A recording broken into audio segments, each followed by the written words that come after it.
അസ്സലാമു അലൈക്കും വറഹ്മത്തുള്ളാഹി വബറകാതുഹു. അൽഹംദുലില്ലാഹി വകഫ വസലാമുൻ അലാ മൻ ലാ നബിയ്യ ലദീന മുസ്തഫ അമ്മാ ബഅദ്. നബി സല്ലല്ലാഹു അലൈഹി വസല്ലമയുടെ ഏതൊക്കെ പ്രവർത്തനങ്ങളാണ് നമ്മൾ മാതൃകയാക്കിയാൽ സുന്നത്തിന്റെ പ്രതിഫലം ലഭിക്കുക എന്നുള്ളത് ഫിഖ്ഹിൽ വലിയൊരു ചർച്ചയാണ്. നമ്മൾ അതുമായി ബന്ധപ്പെട്ട ചില കാര്യങ്ങളാണ് ഇന്ന് ചർച്ച ചെയ്യുന്നത്. മൂന്ന് വലിയ കാറ്റഗറിയിലേക്കായിട്ട് നമുക്കിതിനെ തിരിക്കാം. ഒന്നാമത്തെ കാറ്റഗറി എന്ന് പറയുന്നത് നബി സല്ലല്ലാഹു അലൈഹി വസല്ലമ മതവുമായി ബന്ധപ്പെട്ട്, ദീനുമായി ബന്ധപ്പെട്ട ഒരു കാര്യം പറയുന്നു. അത് ഫിഖ് ആയിക്കോട്ടെ, അഖീദ ആയിക്കോട്ടെ, എന്ത് തന്നെ ആയിക്കോട്ടെ, മതത്തിന്റെ ഭാഗമായി, ദീനിന്റെ ഭാഗമായി റസൂലുള്ളാഹി സ്വല്ലല്ലാഹു അലൈഹി വസല്ലമ എന്തെങ്കിലും ഒരു കാര്യം പഠിപ്പിച്ചാൽ അത് ശറഇന്റെ ഭാഗമാണ്. അത് നിർബന്ധമായും നമ്മൾ പിൻപറ്റേണ്ടതാണ്. അതിൽ സുന്നത്തും വാജിബല്ല ഉണ്ടാവാം. പക്ഷേ അത് ആരെങ്കിലും നിഷേധിച്ചു കഴിഞ്ഞാൽ അവർ അള്ളാഹുവിനെയാണ് നിഷേധിക്കുന്നത്. റസൂല ഫഖദ് അതാ അല്ലാഹ്. ആരെങ്കിലും റസൂലുള്ളാഹി സ്വല്ലല്ലാഹു അലൈഹി വസല്ലമയെ അനുസരിച്ചാൽ അള്ളാഹുവിനെ അനുസരിച്ചു എന്ന് അള്ളാഹു സുബ്ഹാനഹു വ തആല വിശുദ്ധ ഖുർആനിൽ പറയുന്നു.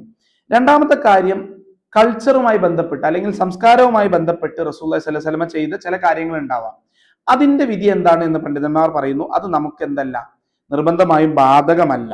ഉദാഹരണത്തിന് റസൂലുള്ളാഹി സ്വല്ലല്ലാഹു അലൈഹി വസല്ലമ വീട് നിർമ്മിച്ചതിന്റെ രീതി, ഏത് മോഡിലാണ് യാത്ര ചെയ്തത്, അല്ലെങ്കിൽ മദീനയിൽ റസൂലുള്ളാഹി സ്വല്ലല്ലാഹു അലൈഹി വസല്ലമ ഏതൊക്കെ തരത്തിലുള്ള സ്ട്രക്ചേഴ്സ് ആണ് ബിൽഡ് ചെയ്തത്, അല്ലെങ്കിൽ എന്തൊക്കെയാണ് യുദ്ധമുറകൾ, റസൂലുള്ളാഹി സ്വല്ലല്ലാഹു അലൈഹി വസല്ലമ സ്വീകരിച്ച യുദ്ധമാർഗം എന്തൊക്കെയാണ്, ഇതൊക്കെയാണ് ഈ ഒരു മേഖലയിൽ വരുന്നത്. അപ്പോൾ ഉദാഹരണം പറയുകയാണെങ്കിൽ റസൂലുള്ളാഹി സ്വല്ലല്ലാഹു അലൈഹി വസല്ലമ യുദ്ധത്തിന് സ്വീകരിച്ച അതേ മാർഗം നമുക്കിന്ന് സ്വീകരിക്കാൻ പറ്റില്ല. കാരണം യുദ്ധത്തിന്റെ മുറ മാറിയിട്ടുണ്ട്. അപ്പൊ അന്നത്തെ ഏറ്റവും അഡ്വാൻസ്ഡ് ആയിട്ടുള്ള യുദ്ധമുറകളാണ് റസൂലുള്ളാഹി സ്വല്ലല്ലാഹു അലൈഹി വസല്ലമ സ്വീകരിച്ചിട്ടുണ്ടായിരുന്നത്.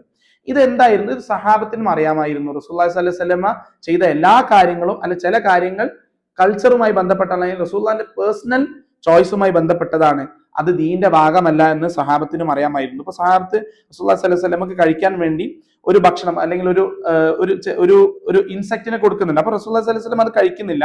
റസൂലുള്ളാഹി പറഞ്ഞത് എനിക്കത് ഇഷ്ടമല്ല. സഹാബത്ത് എല്ലാവരും അത് കഴിക്കുകയും ചെയ്തു. ഇത് റിപ്പോർട്ടിൽ കാണാം. മൂന്നാമത്തെ കാറ്റഗറി എന്നുള്ളത്, നമുക്കിത് ആദ്യത്തേതാണോ രണ്ടാമത്തേതാണോ എന്ന് തിരിച്ചറിയാത്ത ചില സംശയങ്ങളുള്ള കാര്യങ്ങളാണ്. അപ്പോൾ അത് നമ്മൾ എന്ത് ചെയ്യേണ്ടി വരും? പണ്ഡിതന്മാരുടെ ഇജ്തിഹാദിന് വിട്ടുകൊടുക്കേണ്ടി വരും. ഇപ്പോൾ മതത്തിലുള്ള കാര്യങ്ങളാണെങ്കിൽ പോലും ചിലപ്പോൾ എന്താവാം, റസൂലുള്ളാഹി സ്വല്ലല്ലാഹു അലൈഹി വസല്ലമയുടെ കൾച്ചറുമായി ബന്ധപ്പെട്ടോ അല്ലെങ്കിൽ പേഴ്സണൽ ചോയ്സുമായി ബന്ധപ്പെട്ടോ ആവാം. ഉദാഹരണം പറയുകയാണെങ്കിൽ ആയിഷ റളിയല്ലാഹു അൻഹ പറയുകയാണ്, റസൂലുള്ളാഹി സ്വല്ലല്ലാഹു അലൈഹി വസല്ലമ പ്രായമായപ്പോൾ ആദ്യത്തെയും മൂന്നാമത്തെയും റക്അത്തിൽ, അഥവാ 4 റക്അത്തുള്ള നിസ്കാരത്തിൽ രണ്ടാമത്തെ റക്അത്തിലും നാലാമത്തെ റക്അത്തിലും ഇരുത്തുണ്ട്, തശഹുദിന്റെ ഇരുത്തുണ്ട്. പക്ഷെ ഒന്നാമത്തെയും മൂന്നാമത്തെയും റക്അത്തിൽ റസൂലുള്ളാഹി സ്വല്ലല്ലാഹു അലൈഹി വസല്ലമ സുജൂദ് കഴിഞ്ഞ് ഒന്ന് ഇരുന്നിട്ട് എഴുന്നേൽക്കുമായിരുന്നു എന്ന് ആയിഷ റളിയല്ലാഹു അൻഹ റിപ്പോർട്ട് ചെയ്യാണ്. ഹംബലികൾ പറയുന്നത് ജുലൂസുൽ ഇസ്തിറാഹ, അഥവാ ഇതിന് സുന്നത്താണ്, സുന്നത്തിന്റെ പ്രതിഫലമുണ്ട് എന്ന് ഹംബലികൾ പറയുമ്പോൾ ബാക്കിയുള്ള 3 മദാഹിബുകളും പറയുന്നത് അതിന് സുന്നത്തിന്റെ പ്രതിഫലം ലഭിക്കില്ല. അത് റസൂലുള്ളാഹി സ്വല്ലല്ലാഹു അലൈഹി വസല്ലമ പ്രായമായപ്പോൾ അദ്ദേഹത്തിന്റെ സൗകര്യത്തിന് വേണ്ടി ചെയ്തതാണ് എന്നുള്ളതാണ്.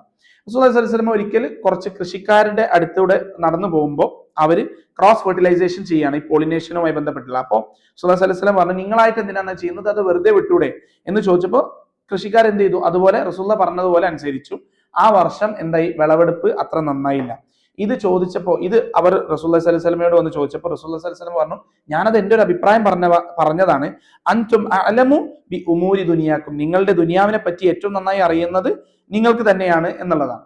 ഇനി ബദറിന്റെ സമയത്ത് റസൂലുള്ളാഹി സ്വല്ലല്ലാഹു അലൈഹി വസല്ലം ഒരു സ്ഥലത്ത് ക്യാമ്പ് ചെയ്തപ്പോൾ ഒരു സഹാബി ഒന്ന് ചോദിച്ചു, റസൂലെ, ഇത് നിങ്ങളുടെ അഭിപ്രായമാണോ അതോ അള്ളാഹുവിന്റെ കൽപ്പനയാണോ? റസൂലുള്ളാഹി സ്വല്ലല്ലാഹു അലൈഹി വസല്ലം പറഞ്ഞു, ഇതെന്റെ ഒരു അഭിപ്രായമാണ്. സഹാബത്തിന് മനസ്സിലായിട്ടുണ്ടായിരുന്നു റസൂലുള്ളാഹിക്ക് അഭിപ്രായമുണ്ട്, അല്ലെങ്കിൽ റസൂലുള്ളാഹി വഹീന്റെ അടിസ്ഥാനത്തിൽ ചെയ്യുന്നതും ആയിട്ടുള്ള കാര്യങ്ങൾ രണ്ടും വേർതിരിച്ച് കാണാനുള്ള ഹിക്മത്ത് സഹാബത്തിനുണ്ടായിരുന്നു.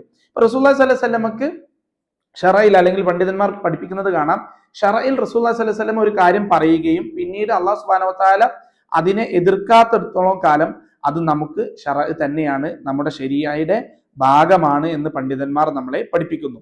ഇപ്പൊ റസൂലുള്ളാഹി സ്വല്ലല്ലാഹു അലൈഹി വസല്ലമ മക്കൻ ഫതഹിന്റെ സമയത്ത് അന്നത്തെ എല്ലാ ആളുകളോടും, ഇസ്ലാം സ്വീകരിച്ച ആളുകളോട് പറഞ്ഞു, മക്ക ഹറമിന്റെ പ്രദേശത്ത് നിന്നുകൊണ്ട് ഒരു ചെടി പോലും പറിക്കരുത് എന്നുള്ളത്.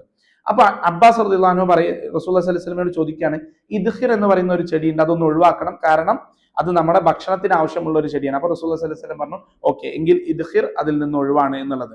അപ്പോ ആ ഒരു നിമിഷം കൊണ്ട് റസൂലുള്ളാഹി സ്വല്ലല്ലാഹു അലൈഹി വസല്ലമക്ക് വഹി ലഭിക്കാൻ മാർഗമില്ല എന്ന് നമ്മൾ വിശ്വസിക്കുന്നു, അല്ലെങ്കിൽ ഈ പണ്ഡിതന്മാർ വാദിക്കുന്നു.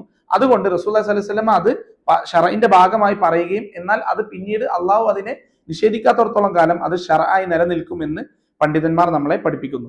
ഇനി റസൂലുള്ളാഹി സ്വല്ലല്ലാഹു അലൈഹി വസല്ലം സഹാബത്തിനോട് പറഞ്ഞു, നിങ്ങൾ വഴിയിലിരിക്കരുത് എന്ന് പറയുമ്പോൾ അന്നത്തെ സഹാബത്തിന്റെ വീടുകളുടെ മുറ്റത്ത് ഇരുന്നാൽ പോലും അത് വഴിയായി മാറും. അപ്പൊ ആ വഴിയിൽ ഇരിക്കരുത് എന്ന് പറഞ്ഞപ്പോൾ സഹാബത്ത് ചോദിച്ചു, റസൂലേ, ഞങ്ങൾക്ക് വഴിയിൽ അങ്ങനെ ഇരിക്കാൻ പറ്റിയില്ലെങ്കിൽ ഞങ്ങൾ എവിടെയാണ് ഒന്ന് ഒത്തുകൂടുക? അപ്പൊ റസൂലുള്ളാഹി സ്വല്ലല്ലാഹു അലൈഹി വസല്ലം പറഞ്ഞു, ഓക്കെ, എങ്കിൽ നിങ്ങൾ വഴിയിനോടുള്ള ധർമ്മം കാണിക്കണം എന്ന് പറഞ്ഞുകൊണ്ട് ചില കാര്യങ്ങൾ വിശദീകരിക്കുന്നുണ്ട്. അപ്പോൾ ഇനി ഇതിന്റെ ഒരു ക്ലാസിക് എക്സാമ്പിൾ ആണ് വസ്ത്രവുമായി ബന്ധപ്പെട്ട്. അപ്പോൾ എന്ത് തരത്തിലുള്ള വസ്ത്രം ധരിച്ചാലാണ് നമുക്ക് സുന്നത്തിന്റെ പ്രതിഫലം ലഭിക്കുക? അപ്പോ റസൂലുള്ളാഹി സ്വല്ലല്ലാഹു അലൈഹി വസല്ലം എന്ത് തരത്തിലുള്ള വസ്ത്രമായിരുന്നോ ധരിച്ചിരുന്നത് അത് അതുപോലെ ധരിക്കുന്ന ആളുകളുണ്ട് സുന്നത്തിന്റെ പ്രതിഫലം ലഭിക്കാൻ വേണ്ടി. അല്ലാഹു ആലം. ഈ ഒരു കാറ്റഗറിയിൽ ഇബ്നുൽ ഖയ്യിം റഹിമഹുല്ലാഹ് പറയുകയാണ്, നിങ്ങൾ സുന്നത്തിന്റെ വിഷയത്തിൽ അല്ലെങ്കിൽ റസൂലുള്ളാഹി സ്വല്ലല്ലാഹു അലൈഹി വസല്ലമയുടെ ഡ്രസ്സിങ്ങിന്റെ വിഷയത്തിലുള്ള സുന്നത്ത് നിങ്ങൾക്ക് പാലിക്കണമെങ്കിൽ റസൂലുള്ളാഹി ചെയ്ത രൂപമാണ് സ്വീകരിക്കേണ്ടത്. എന്താണ് റസൂലുള്ളാഹി ചെയ്ത രൂപം? റസൂലുള്ളാഹി സ്വല്ലല്ലാഹു അലൈഹി വസല്ലമ ആ നാട്ടിലുള്ള ആളുകൾ ധരിച്ചിരുന്ന അതേ വസ്ത്രമാണ് ധരിച്ചിരുന്നത്. അഥവാ അബൂജഹലും ഒക്കെ ധരിച്ചിരുന്നത് എന്താണോ വസ്ത്രം, ആ വസ്ത്രം തന്നെയാണ് റസൂലുള്ളാഹി സ്വല്ലല്ലാഹു അലൈഹി വസല്ലം ധരിച്ചിരുന്നത്. അതുകൊണ്ട് നമ്മൾ മുസ്ലിമീങ്ങൾ അതാത് ജീവിക്കുന്ന അവരുടെ നാട്ടിലുള്ള ആളുകളുടെ വസ്ത്രം ധരിക്കുമ്പോഴാണ് സുന്നത്തിന്റെ പ്രതിഫലം ലഭിക്കുക. അതാണ് യഥാർത്ഥ സുന്നത്ത്, സുന്ന ഹഖീഖിയ എന്ന് ഇബ്നുൽ ഖയ്യിം റഹിമഹുല്ലാഹ് പറയുന്നു. ഷെയ്ഖ് ഉസൈമീൻ റഹിമഹുല്ലാഹ് പഠിപ്പിക്കുന്ന ഉസൂലുൽ ഫിഖ്ഹിന്റെ ഒരു കിതാബിൽ അദ്ദേഹം ഈ ശർഉമായി ബന്ധപ്പെട്ട അല്ലെങ്കിൽ ഇത്തരത്തിലുള്ള ഉറഫിയായി ബന്ധപ്പെട്ട ചില കാര്യങ്ങളിൽ അദ്ദേഹം പറയുന്ന അസ്ല് ലൈസ സുന്നത്തി ഫി ഐനി മാ ഫഅലഹു റസൂലുള്ളാഹി സ്വല്ലല്ലാഹു അലൈഹി വസല്ലം ബരി സുന്നത്തി ഫി ജിൻസി മാ ഫഅലഹു റസൂലുള്ളാഹി സ്വല്ലല്ലാഹു അലൈഹി വസല്ലം. അഥവാ റസൂലുള്ളാഹി സ്വല്ലല്ലാഹു അലൈഹി വസല്ലം ചെയ്ത കാര്യം അതുപോലെ പിന്തുടരലല്ല സുന്നത്ത്, മറിച്ച് റസൂലുള്ളാഹി സ്വീകരിച്ച രൂപം പിന്തുടരലാണ് സുന്നത്ത്. എന്താണ് റസൂലുള്ളാഹി സ്വീകരിച്ച രൂപം? റസൂലുള്ളാഹി സ്വീകരിച്ച രൂപം ആ നാട്ടിലുള്ള ആളുകളുടെ വസ്ത്രം ധരിക്കുക എന്നതായിരുന്നു. അല്ലാഹു സുബ്ഹാനഹു വ തആല കാര്യങ്ങൾ ഉൾക്കൊള്ളുന്നവരിൽ നമ്മെ ഉൾപ്പെടുത്തി അനുഗ്രഹിക്കുമാറാകട്ടെ. വാഖിർ ദഅ്വാന അൽഹംദുലില്ലാഹി റബ്ബിൽ ആലമീൻ. അസ്സലാമു അലൈക്കും വറഹ്മത്തുള്ളാഹി വബറകാതുഹു. الملك الحق ولا تعجل بالقرآن من قبل أن يقضى